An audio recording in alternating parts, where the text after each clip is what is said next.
Hey, and welcome to Star Wars 101. Today, I'm going to read you an excerpt from the Star Wars Archives episodes 4 through 6, 1977 through 1983 book. It's going to be filled with talk about Ewoks, Wookies, and a new species, Yuzzums. So with all that said, let's do it. A primitive society. Paul Duncan. You had these primitive aliens in the Star Wars May 1973 synopsis. At the end of the May 1974 rough draft, you had tree Wookiees that helped the rebels, who were then trained to fly the ships that helped destroy the giant space fortress. Georgelucas. The original idea was that Wookiees didn't have any technology at all. Paul Duncan. You then split that into 3 movies, so the Wookiees would have featured in the 3rd movie. Georgelucas. I didn't know what to do with Han's co-pilot, so I said, I'm going to make the co-pilot a Wookiee.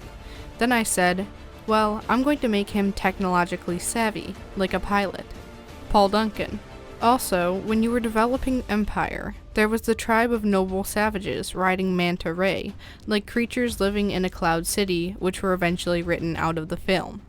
Georgelucas. One of the big themes was that you have a primitive society that has bows and arrows that doesn't know anything about technology, and they get into a war with this highly technological civilization that has everything, and the primitive people win.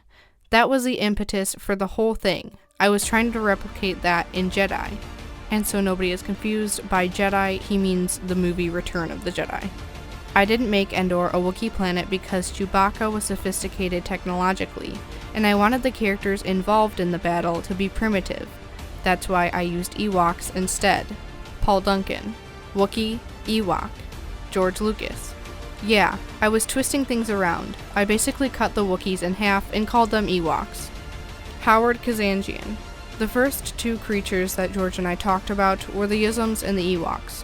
The Ewoks were short, fuzzy little creatures, and the Yuzzums were very tall with long, slender legs. The Yuzzums quickly went out the door. There were a couple of reasons for this decision. 1, the difficulty in working with stillwalkers, and 2, because when the Yuzzums and the Ewoks would be in the same scene together, it would be very hard to frame that on an anamorphic screen. You would be cutting through the Yuzzums' knees to show the Ewoks, or the camera would have to be far back in wide shots. Georgelucas. Joe Johnston was designing the Ewoks, and I said, make them smaller, make them cuter, dare to be cute. That was the slogan in those days, dare to be cute. The point was that these cute little fuzzy bunnies end up destroying the Empire. It's ironic that it's exactly what happened in Vietnam. The Vietnamese were completely outmatched. The Ewoks were also fighting for something. The Empire wasn't really fighting for anything except more stuff. It was very difficult to get the Ewoks to seem threatening. They're designed to be cute and fuzzy, but they're also the ones that save the day, so they had to have this dual capacity. Paul Duncan. In the first scene, when Vader's shuttle is arriving, you introduce the idea of the shield generator. Then when the rebels are captured in the bunker, the Ewoks come to the rescue. Georgelucas. The reality was I had to make something that was feasible, that the Ewoks could actually do. And with that, that's where they end with A Primitive Society.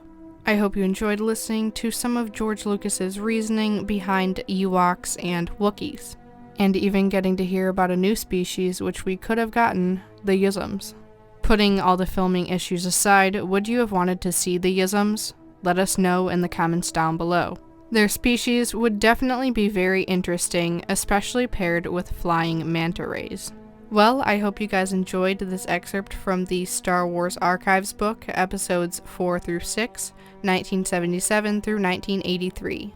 If you did, please make sure to like, subscribe, and comment down below telling us what you think of George Lucas's reasoning. If you're interested in information like this, we have other videos on our channel containing excerpts from the Star Wars Archives episodes 1 through 3 book. And with all that said, have a great day.